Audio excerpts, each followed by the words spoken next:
आता इस्लामपूरही येऊन जाईल. मग ही मोटार त्या वैरान माळावर त्या वडाच्या झाडाखाली थांबेल. तिथं मला उतरावं लागेल. तिथंच धनाजीही उतरणार.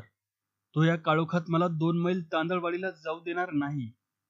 आईबाप, बहीण भाऊ आणि गावकरी कुणाचीच भेट होणार नाही. आज आपलं मरण निश्चित आहे. काय हे नशीब! मी पाठीवर मरण घेऊनच घरी जात आहे. हे सर्व त्या पापाचं फळ आहे. ते महापाप मला जाळीत आहे, गारत करीत आहे. खरंच ते महापाप होतं. बहीण भावाचं नातं रेशमासारखं मऊ आणि कापरासारखं नाजूक असतं, पण मी त्याची कदर केली नाही. आवडी माझी सख्खी बहीण, मी याचा विचार केला नाही. ती देखणी तरुण आवडी, केळीच्या कोंबासारखी आवडी, त्या भयान रात्री त्या ओसाड जागी, त्या आंब्याच्या खाली, त्या ओल सावलीत नको नको म्हणत होती. हे पाप करू नको म्हणून हात जोडीत होती, पाय धरीत होती, मला सोड म्हणत होती, काकुळतीला येऊन आर्जवीत होती. पण मी तिचे ऐकलं नाही. माझ्या डोळ्यात कैप आला होता. मला धुंदीत चढली होती. मला काहीच दिसत नव्हतं. मला आवडीची विनंती ऐकू येत नव्हती. माझी विचारशक्ती नष्ट झाली होती. आवडीची करून विनवणी माझ्या कानात शिरली नाही. मी उन्मत्त होऊन तो दुराचार केला. ती गरीब आवडी, प्रेमळ आणि निर्मळ आवडी माझ्या बळापुढं गलित गात्र झाली, पराभूत झाली आणि निश्चित पडली.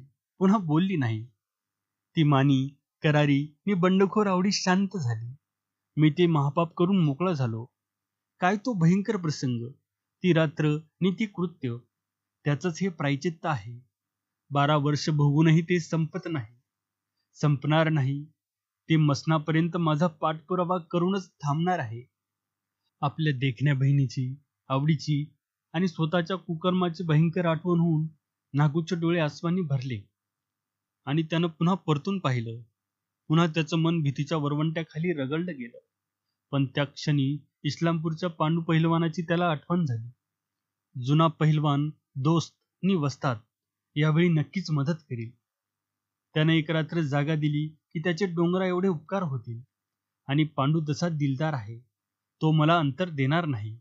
एवढा जवळचा माणूस कसा दुर्जन होईल? इस्लामपूर आलं की पांडूकडे जायचं. नागूनं पुढचा विचार केला. पांडूच्या नावानं त्याला धीर आला. पांडूनं मदत केली तर मी कोणालाच भिणार नाही. मग 1 नव्हे 100 धनाजी येऊ दे, डरणार नाही, असं म्हणून त्यानं मनाची तयारी केली आणि इस्लामपूर येऊन आदळले. मोटार थांबताच प्रवाशांनी एकच गोंधळ केला. दारात झिंबड झाली. उतरणारे चढणारावर खेकसू लागले, चढणारे उतरणारावर रेटू लागले. अरे माग सरा, सारून घ्या. या हलकल्लोळात नागून संधी साधली आणि मोटारी बाहेर पडून तो पळत सुटला. पांडू वस्तादाचं घर आठवीत तो एका गल्लीत शिरला. गावात सामसूम झाली होती. सर्व कवाड बंद होती. माणसं निजली होती. वातावरण भकास झालं होतं. नगरपालिकेचे दुबळे दिवे कसं तरी जळत होते. कैकाडीची डुकरं सामुदायिक टोळ्यांनी गावाची घाण पोटात भरीत होती. वडराची गाढवं वलसावलीत उभ्या उभ्या आराम करीत होती. एखादं गाढव मध्येच 3 ताल भुंकून गावाची निजमोड करीत होती. नागू कावराबावरा होऊन एका दारात आला.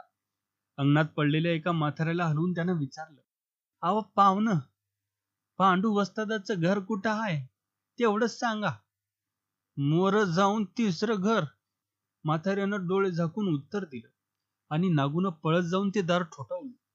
उशिरानं पांडू वस्ताद नावाचा एक हाडाचा सापळा बाहेर आला. तो उघडा बंब होता. त्यानं फक्त पहिलवान म्हणून लंगोट नेसला होता आणि तो घडोघडी जांभया देत अंग खाजवीत होता. तो नागूकडे मुळीच पाहत नव्हता आणि बोलत नव्हता. कुठंतरी पाहत जिकडे हात जाईल तिकडे खराखरा खाजवीत होता. नागू चुळबुळ करीत म्हणाला, कसं काय पहिलवान, बरं आहे का? आणि पांडू वस्ताद टिरी खाजवीत म्हणाला, व्हय की बरं आहे. परम्या पहिलवानकी सोडून मायंदळ दिवस झाले. तुम्ही कोणच्या गावचं? हे ऐकून नागू अवमानित झाला. म्हणाला, काय म्हणता, तुम्ही मला ओळखलं नाही? नाही बा, देवाच्यान. एवढं बोलून पांडून तोंड पसरून प्रचंड जांभई दिली आणि तोंड पसरून आपल्या डोसक्यात नाही आलं. हे शब्द त्याने कसे तरी उच्चारले. अहो, असं कसं बसतात? नागू चरफडून म्हणाला, मी तांदळवाडीचा नागू चौगुला. अहो, मी तुमच्या तालमीत कुस्ती शिकलो. तुम्ही माझे वस्ताद. तुमचा माझ्यावर फार जीव होता. असं असं. हात आलं डोसक्यात. पांडू डोकं खजवीत म्हणाला. म्हणजे ती सख्खी बहिणीची भानगड करून तुरुंगात गेलेला? पांडूच्या या शब्दांनी नागूच्या जिव्हारी घाव घातला. त्याला मोठा धक्का बसला. तो काहीच बोलला नाही. पण पांडू खाकरून अंगाला आळोखे पिळोखे देत हाड सैल करीत म्हणाला, बरं, पर अशा अपराधी येणं का केलं? मी आजच सुटलो. म्हटलं सहज जाता जाता भेटून जावं. नागू म्हणाला, आणि आजची रात्र मला जागा द्या. सकाळी मी जाईन. छछ, तेवढं बोलू नका. पांडू भकत चेहरा करून लटकच हसत म्हणाला, अजून तशी रात्र झालेली नाही.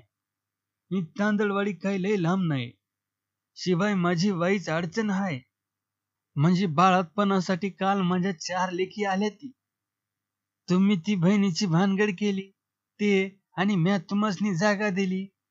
हे जर का त्या पोरीसनी समजलं तर त्या पोरी माझी जोड्यानं गुळगुळीत हजामत करतील. देववाच्यानं. असं म्हणून त्यानं काखा वर करून बगला खाजवायला सुरुवात केली. नागू रडकुंडी येऊन म्हणाला, पहिलवान, माझ्या माग पीडा लागली आहे. मला यावेळी नाही म्हणू नका. तो धनाजी रामोशी माझ्या माग लागला आहे. तो अशा रात्री माझा खून करील. तेव्हा कृपा करून मला आसरा द्या. अरे देवार, मग तर बोलूच नका. पांडून स्पष्ट नकार दिला. आणि त्याच वेळी एक प्रचंड सावली दुरून येऊन पांडूच्या भिंतीवर स्थिर झाली. त्या सावलीच्या हातात आता कुऱ्हाडीची आकृती दिसत होती.